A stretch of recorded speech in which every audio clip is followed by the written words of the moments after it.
Good day, sir. My name is Meera Loshni Sivaneswaran and I am from Computer Science. I am here to present to you the introduction to ethical issues of Google services. So, Google is an American search engine company that was founded by two graduate students in Stanford University, Larry Page and Sergey Brin, in the year of 1998. Currently, Google's headquarters is in California, USA. Google began as an online search company, but now it provides more than 50 services and products for various purposes, such as entertainment, work, and education.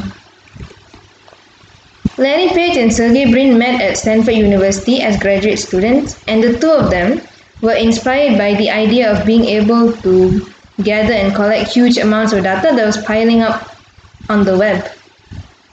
They started to work on a new form of search technology and named it Backrub. Their aim was to get the benefits of a web user's own ranking abilities by keeping a record of each online site's backing links. In the mid-1998, they received outside funding, and from there they were able to collect around $1 million. With this money, they built a shop in Menlo Park, California under the name of Google. The name Google came from a misspelling of the word Google, which is a mathematical term for the number 1 followed by 100 zeros. By mid-1999, Google was already generating 500,000 searches per day and got a $25 million round of venture capital funding. Google became the client search of Yahoo, and the activity noticeably increased from there. And the expansion even continued after Yahoo withdrew from Google services in the year of 2004. By the end of 2011, it was managing 3 billion searches a day. Larry Page and Sergey Brin hired Aaron Schmidt to be Google's chairman and chief executive officer, also known as CEO. Page became the president of products, while Brin was the president of technology. And the three of them ran this company as a triumvirate until the year of 2011. Larry Page then overtook the CEO position. Aaron Schmidt became the executive chairman, and Sergey Brin became the director of special projects. Brin and Page became billionaires quite fast after Google's initial public offering, also known as IPO, in 2004 raised $1.66 billion. In 2006, Google made it into Standard & Poor's 500, also known as S&P 500 stock index, and in 2012, Google's market value made it one of the largest non-Dow Jones Industrial Average corporations in the United States. In August 2015, Google reformed to become a subsidiary of Alphabet Incorporated, a holding firm. Google retained control of internet search, advertising, apps, and mapping, as well as some of the Android mobile operating system, while the rest of it was controlled by Alphabet Incorporated. Page then became Alphabet CEO, Brin became the president, and Schmidt the executive chairman. Sundar Pichai, who was the senior vice president of products at the time, became the new CEO of Google. In 2017, Alphabet was reorganized once more, this time to form an intermediate holding company and to transform Google into a limited liability corporation, also known as LLC. Schmidt resigned as executive chairman in 2018. Brin and Page both stepped down from their respective positions as president and CEO of Alphabet Incorporated in 2019. They both still remained on Alphabet's board of directors, and Sundar became CEO of the holding company while still staying as CEO of Google. Currently, Sundar is the CEO of Google. So our motivation to do this search was to investigate the many downsides that Google has to those who use Google services on a regular basis, such as students and working adults. Google might seem reliable, but sometimes doing simple things on the web that seem harmless can lead to dangerous situations online. Therefore, through this search, we hope that we will be able to inform many people about the ethical issues of Google services. Thank you. Hi, sir. My name is Kojawai from Computer Science. I'll be talking about the objectives for our report. First of all, our objective is to understand the opinions of surveys on ethical issues of using Google services. Google applications are widely used, therefore, there are many ethical issues for people to encounter. By only having a literature reviews findings are insufficient to investigate people's views on the ethical issues. Therefore, we made a survey to learn more about the survey respondents' knowledge and opinions about Google services so that it may improve their user experiences. Second of all, our objective is to educate the surveys about the benefits, problems, and solutions of using Google services. The benefits are Google services related apps provide various benefits and are very useful for many users, such as watching videos on YouTube, using their emails, calendar, office, and shared website applications, which are all cost-free. The problems we encounter are ethical issues like privacy issues, antitrust concerns, and AI concerns.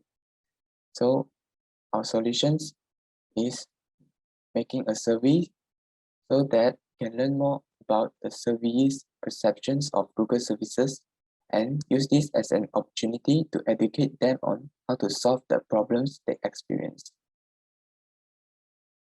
So to compare the thought and preferences of different groups of surveys, we will separate the surveys into three groups for analysis, age, gender, and degree program. In order to acquire a better grasp of their perspectives on ethical issues of utilizing Google services, three groups of survey respondents will be picked for further examination and comparison in order to see whether there are any variances in preferences due to their varying perspectives. That's all for our objectives. Thank you. Hi sir, my name is Sim Kao from Computer Science. I'm here to present you the part of literature review. So now I'm going to give a brief information of what Google is. Google is an American multinational technology company that specializes in internet-related services and products. Some of the products are online advertising technologies, search engine, software, cloud computing, etc. Google is considered one of the big companies in American information technology innovation along with companies like Apple or even Microsoft. Google provides us with a lot of services. Some of them are Gmail, YouTube, and even Google search engine. So to the part of problems. First of all, privacy issue. It is found that Google constantly ping users' current location. And secondly, antitrust laws. Google dominate the market. And lastly, AI concerns where Google are found working with government and military. So to solutions. First of all, is privacy issue. Solution to the privacy issue. It can be solved with VPN, where VPN can provide us with a virtual private network, so it can prevent the leakage of personal information. Secondly, solution to antitrust law is never discuss pricing with competitors. So, for example, if we are working in a tech company, we should never discuss our pricing of our products or software to competitors such as Google. Lastly, AI concerns. The problem with AI concern where people feel like AI might take over them, we can set certain limitation or flaws into AI system where to a certain extent, they could not extend a certain boundary where only human can do, or even harm human. Now to the part of chart analysis. On our first chart, do respondents feel safe when using Google services? Based on chart 7, we can see that in Utah FICT, only 28 over 52 respondents feel neutral when using Google services, which is at 53.85. Neutral means that they don't feel either safe or unsafe. While there are 22 over 52 respondents at 42.31% who feel safe using Google services, which is the blue part. And last but not least, only one respondent feel unsafe. Secondly, how confident are the respondents that Google protects their privacy online?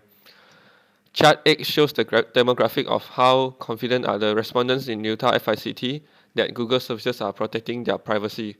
Both rating of 1 and 5 have 2 respondents over 52, which are at 3.85 each, and the ratings of 2 scored the third highest at 10 over 52 respondents, covering 19.23%, and ratings of 3 recorded the highest at 27 over 52 respondents at the astonishing 51.9%.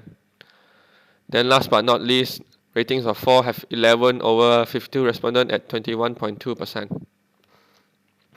Third, are respondents aware of that Google are violating antitrust concerns? Based on chart 11, we can conclude that most of the respondents in Utah FICT are not aware that Google is violating antitrust concerns, and only 12%, 23% are aware that Google is violating antitrust concerns. This may be because antitrust concern is not that popular and is not often seen on news. Fourth, the respondent lost their trust after Google violated antitrust laws. Based on chart 13, we can see that most respondents in Utah FICT lost their trust in Google after they violated antitrust laws, with 31 over 52 respondents choosing not to trust Google at a percentage of 59.62. And 13.5% remain neutral. Last but not least, 26.9% said no. This might be because they are after knowing that Google violated antitrust laws, they feel unsafe. Hey guys, the following is the conclusion of the questionnaire survey. The responses are mainly computer-related mails. We asked 10 related questions, from whether Google services are safe to AI fraud, and finally come to the conclusion that despite the shortcomings of Google service, we have to admit that our life cannot be without from Google service. Okay, thank you.